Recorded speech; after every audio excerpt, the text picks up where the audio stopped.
Whenever you study some religious mystery, even something on the periphery of religion, there'll be those who have an investment in it, and they will add an extra dimension of difficulty to the study. This is what's refreshing about studying the classics. No one really cares what you say about Zeus or Hera, but with a living religion, there are sensitivities. A document like the medieval Gospel of Barnabas is an acute case. It positions itself at the most contested borders between Christianity and Islam, and Judaism too. In those contests, it quickly becomes weaponized. It's very hard to find solid objective scholarship on it. Even apparently objective studies are often framed by the contest. Until recent times, most of the studies conducted have been what we might call missionary scholarship, episodes in fact in propaganda and counter-propaganda. Generally, Christian propaganda is more developed and mature than Islamic propaganda, but it's propaganda all the same. It's devilishly difficult to find disinterested studies of the Gospel of Barnabas, and those that are dull and mechanical. It's a work that presents some unique problems. This to say nothing of the internal problems and the inherent mysteries that surround the text itself. It is undoubtedly the strangest, most bizarre entry in the catalogue of Christian Apocrypha, or the modern Apocrypha to be more precise. I routinely refer to it as the medieval Gospel of Barnabas, although the provenance of the extant work might be better described as early modern. But this is already a controversial statement. There are those, Muslim apologists in the main, who insist the work is ancient. It clearly is not, but to say so tags you as a Christian apologist. But then the Christian apologists will resist any attempt to find anything authentically ancient and primitive in the work at all, insisting it is entirely the fiction of a Muslim mind, when in fact there are fascinating portions of the work that may well retain at least shadows of ancient readings.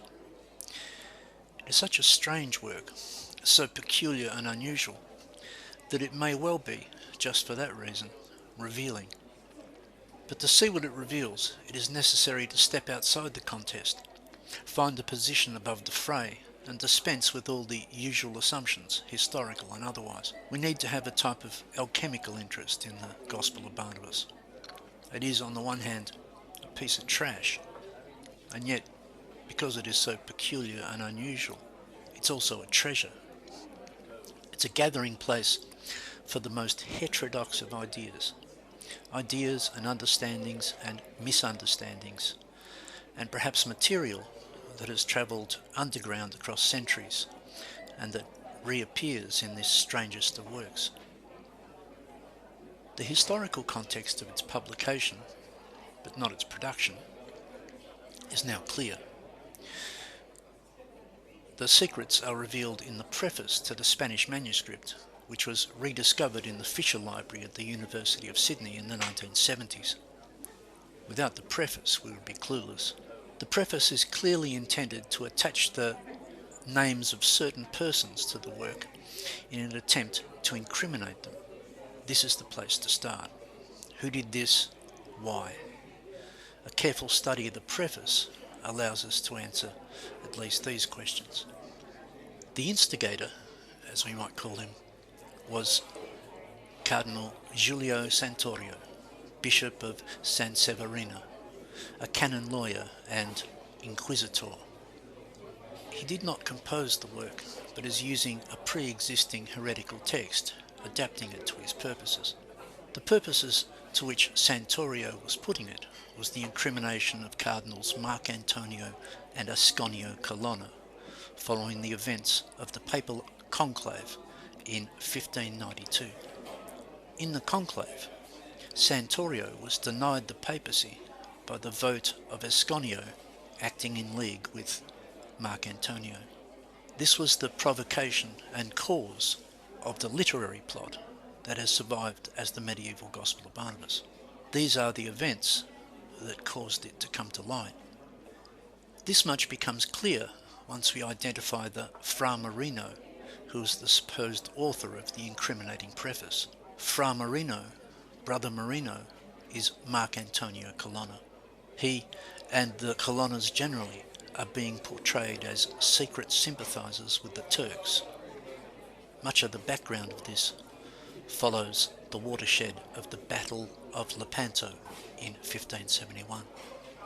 But where did Santorio acquire this ammunition, and why would he think the accusation would be taken seriously? Although there is another question that arises immediately. It seems that the plot to incriminate the Colonnas was prepared but not deployed. Why not? All the same, Santorio reached for existing material. He leaked the document. He didn't write it.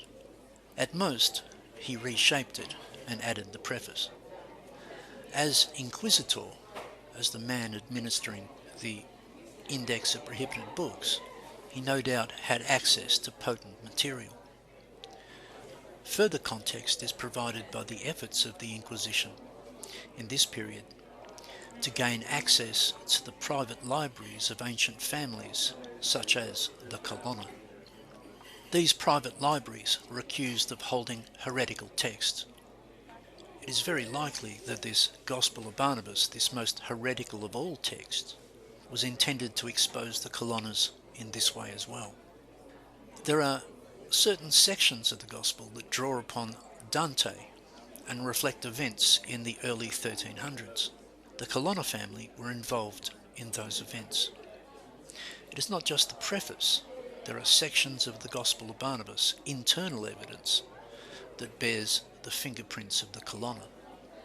It is possible that the Gospel of Barnabas is being presented as a type of heretical material being harboured in the private libraries of powerful and protected families.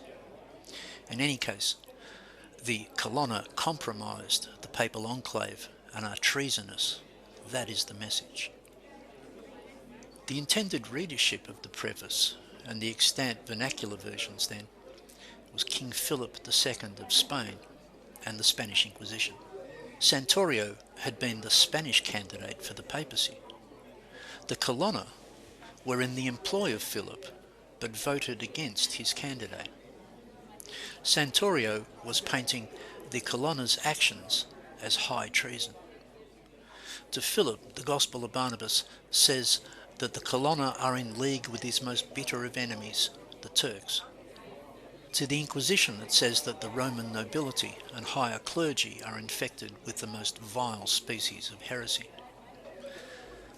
Why was it not deployed? The dressed work should be seen as a type of Inquisition literature. Forgery and fake documentation were a standard adjunct to torture, especially in the pursuit of errant intellectuals.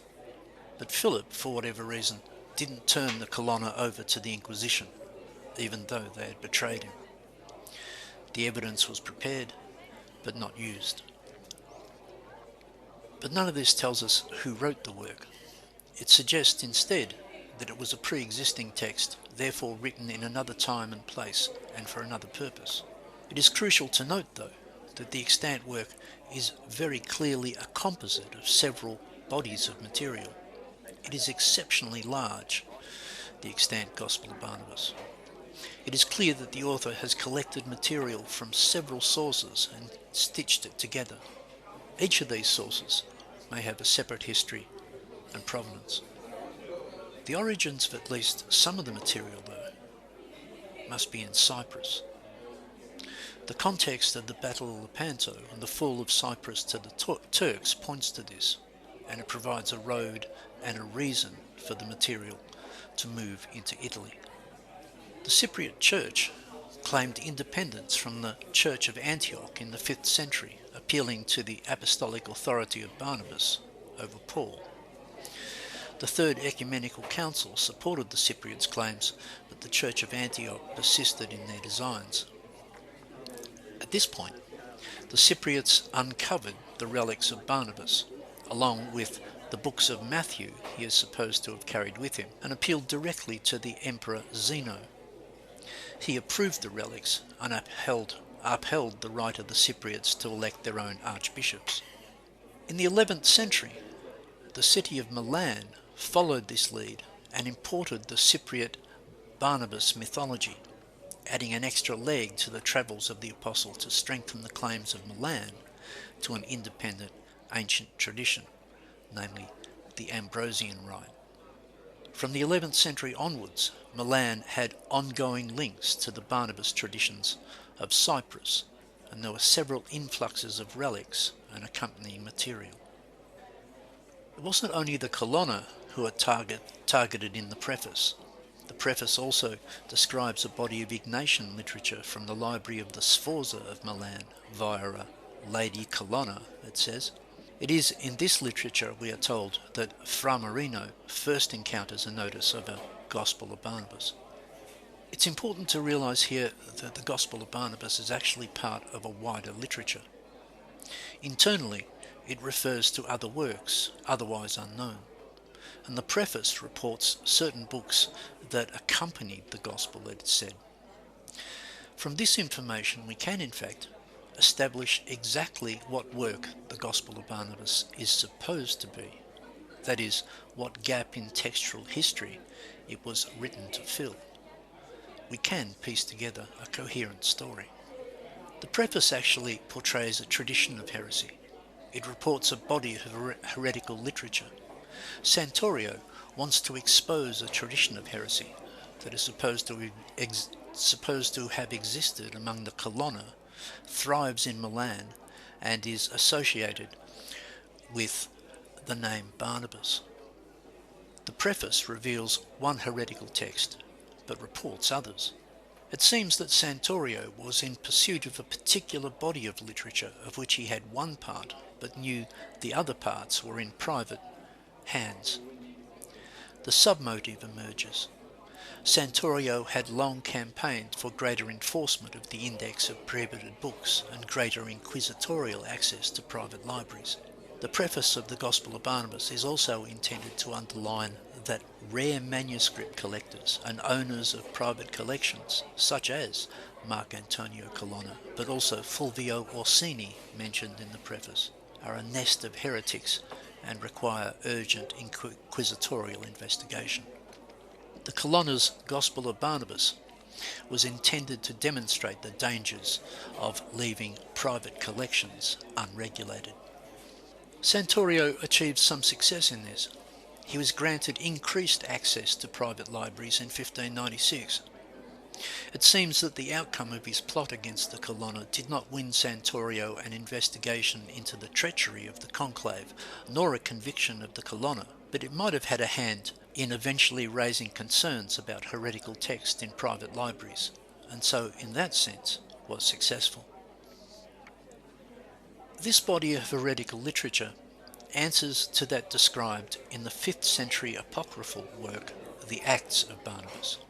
There it says, quote, "And Barnabas had received documents from Matthew, a book of the Word of God, and a narrative of miracles and doctrines." Unquote. The Gospel of Barnabas in this collection is the narrative of miracles and doctrines. The old book of Moses and Joshua, which is mentioned in the Gospel of Barnabas, and to which the preface points, corresponds to the companion volume to the narrative of miracles and doctrines, namely a book of the Word of God. We must conclude that someone, at some point, has composed a body of heretical literature in Barnabas's name, which literature attempts to establish legitimacy from Ignatius, Bishop of Antioch, and conforms to the literature supposedly travelling with Barnabas the Apostle. Santorio has the central part of this literature, the Gospel or narrative of miracles and doctrines, but the other parts of it are in the hands of the Colonna, as the preface reports. This is what makes such a bold-faced accusation as the one Santorio is making viable. The Gospel of Barnabas is incriminating because its supporting literature will be found in Colonna's possession, if only Philip would allow the Inquisition to investigate such book collectors and antiquarians.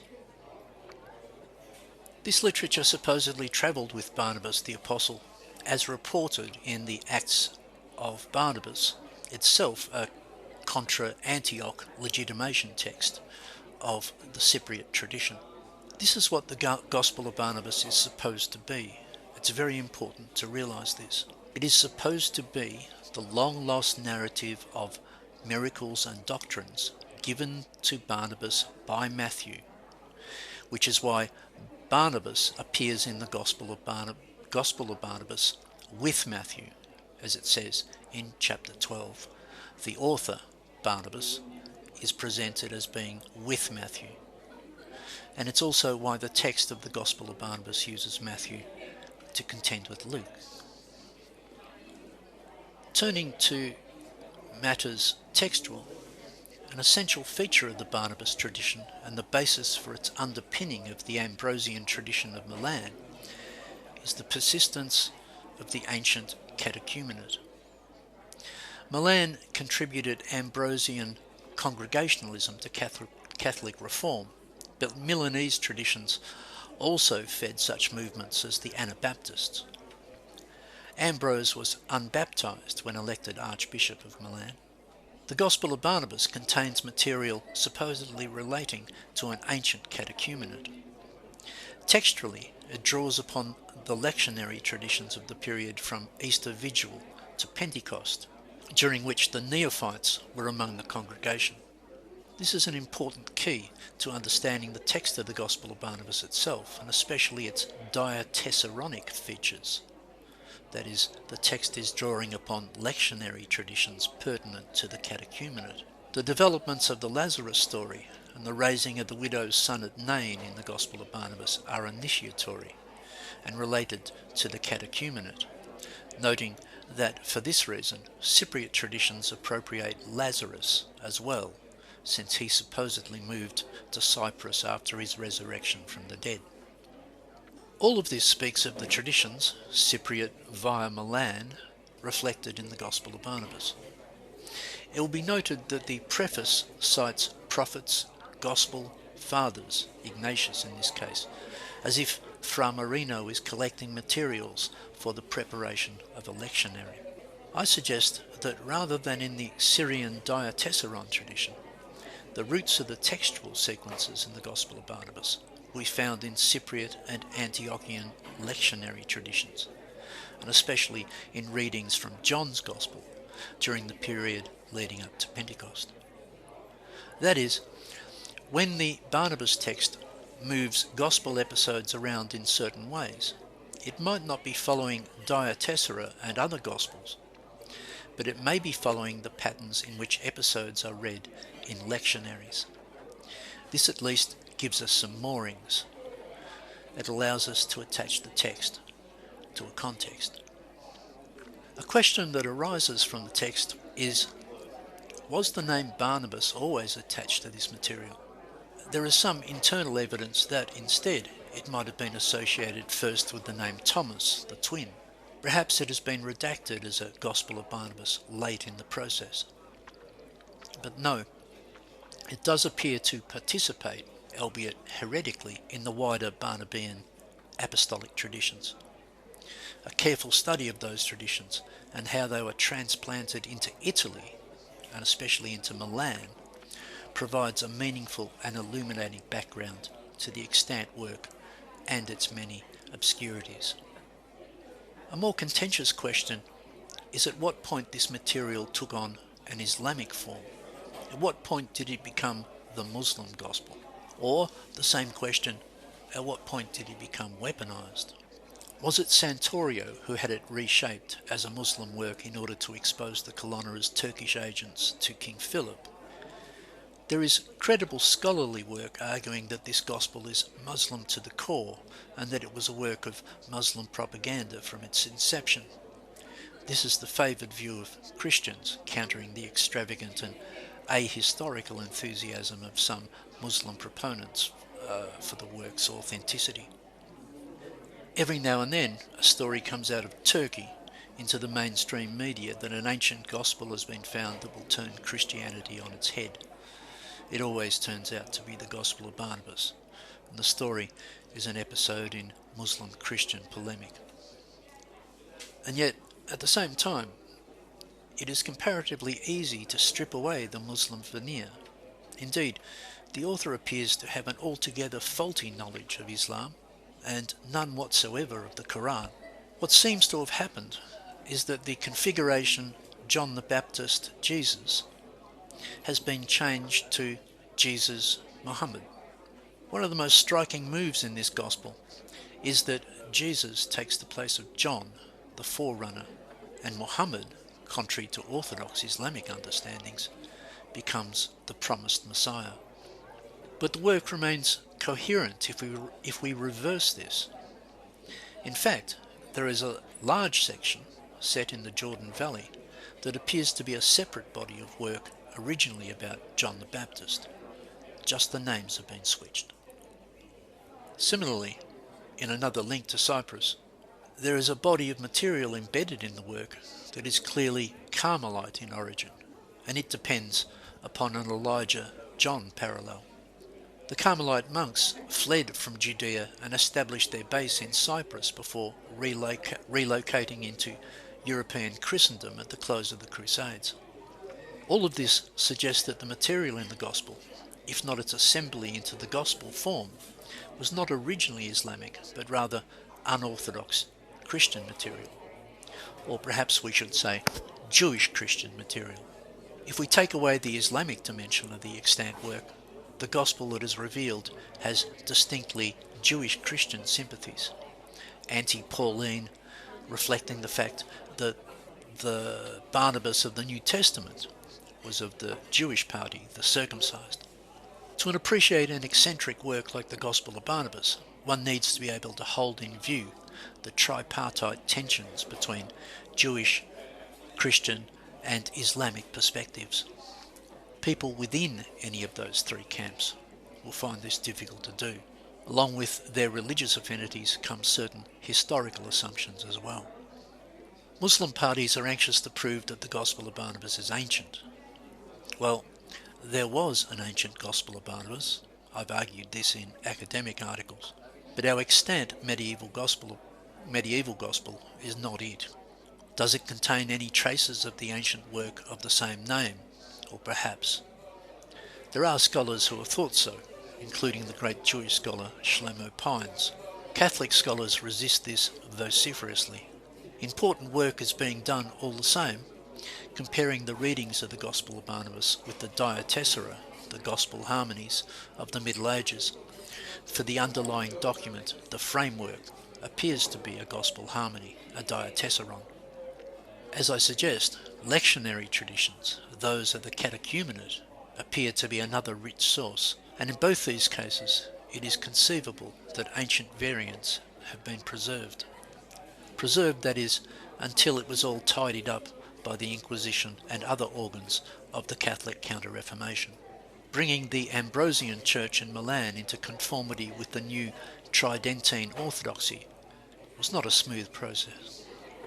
Certainly, the Gospel of Barnabas is a work that was not supposed to survive. It saw the light of day only because of the extraordinary events of the Papal Conclave of 1592, the events that thwarted the ambitions of a zealous and vexatious cardinal. The whole demeanour of the work is off-putting.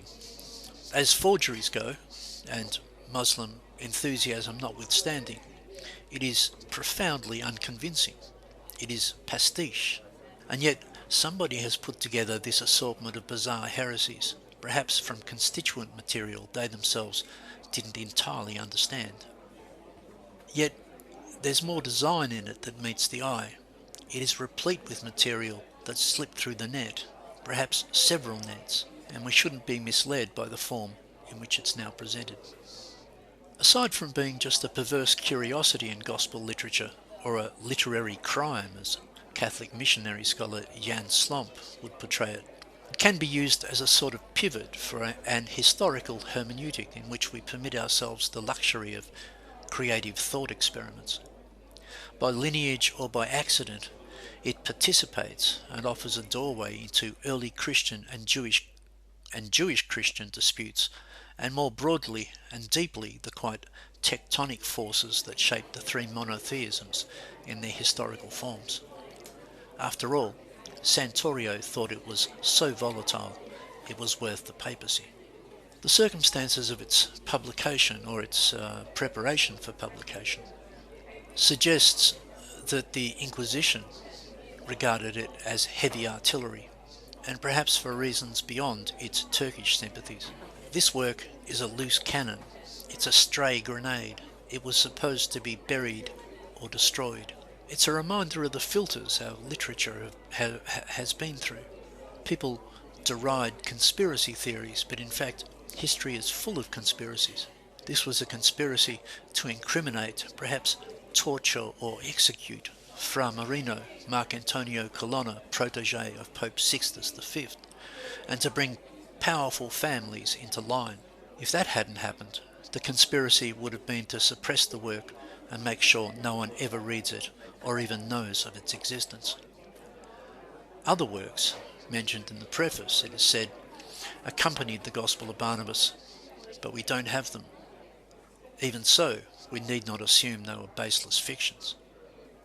None of this is to say that the Gospel of Barnabas is spiritually worthy. It's outlandish. From his own viewpoint, Jan Schlump is right.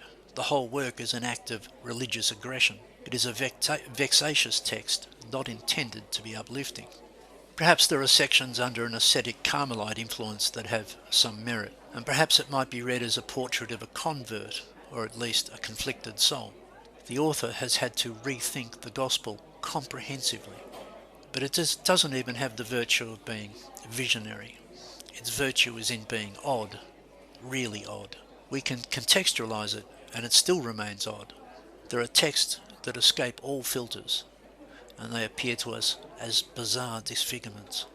More tantalizing, there are parts of this gospel, like the Christological War at Mizpah, assuredly a characterization of the Jewish war echoing Josephus, or the reference to a Hasmonean stronghold in the Transjordan, or the account of the sojourn to Damascus reminiscent of certain narratives in the Dead Sea Scrolls. There are these things which are enduring oddities in the text. It is not enough to say that it is a poorly written cut-and-paste job by a vindictive turncoat. It is important to lift it out of religious polemic, the religious polemic that cripples its study, and to consider it through different paradigms. We can't be confident this will happen in academic settings, though. Academics are good for the textual nuts and bolts, but very often labour within their own restrictive paradigms. Whereas a work like this requires a certain imaginative engagement, a preparedness to entertain strange unlikelihoods.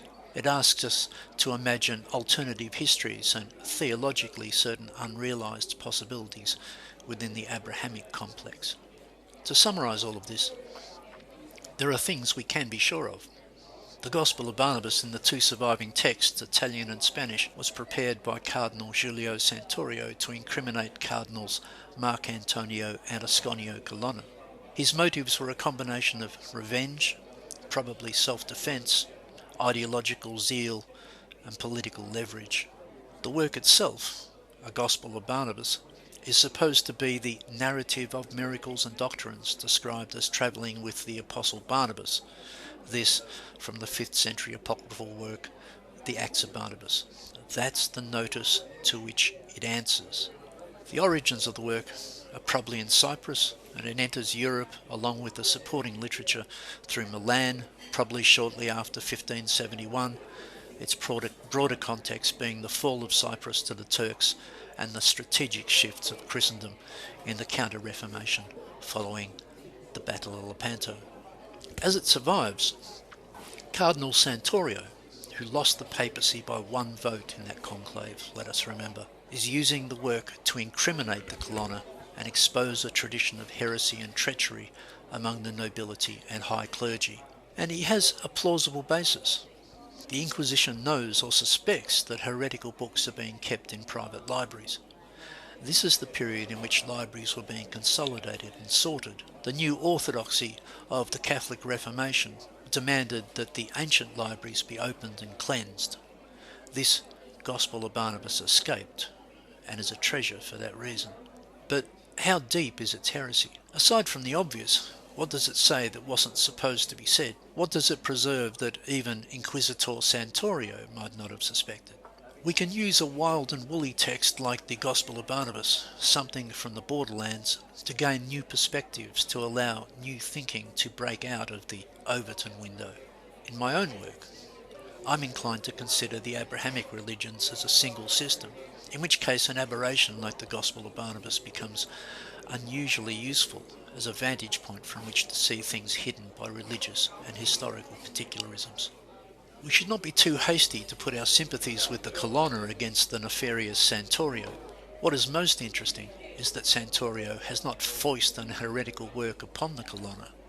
Rather, we can make a strong case for it being in places a thoroughly Colonna work. References concerning the Great Jubilee of 1300 put it in this category.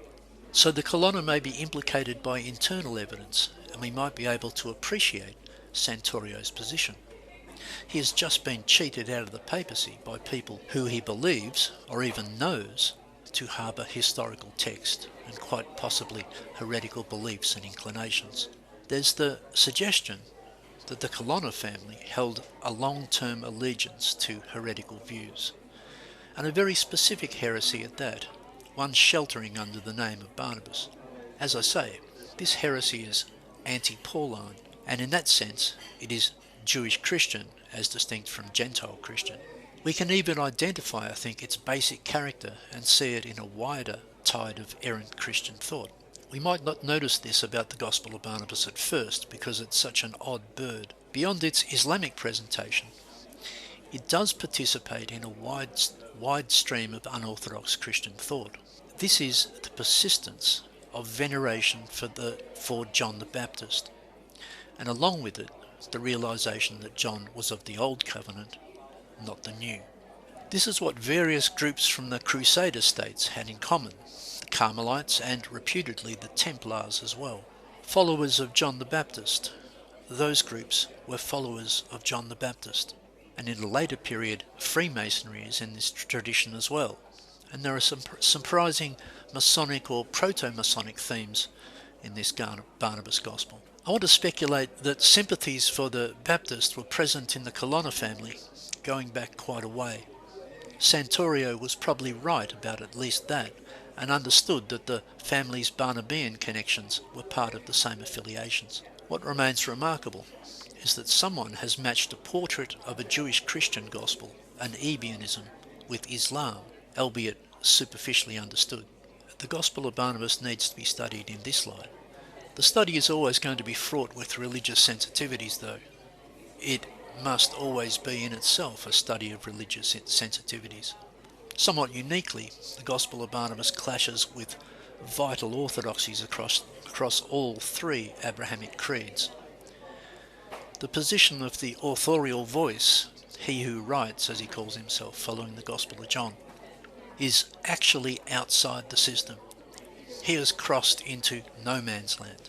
This is precisely what allows us to adopt it as a platform for new studies and new thinking and new probes into alternative histories.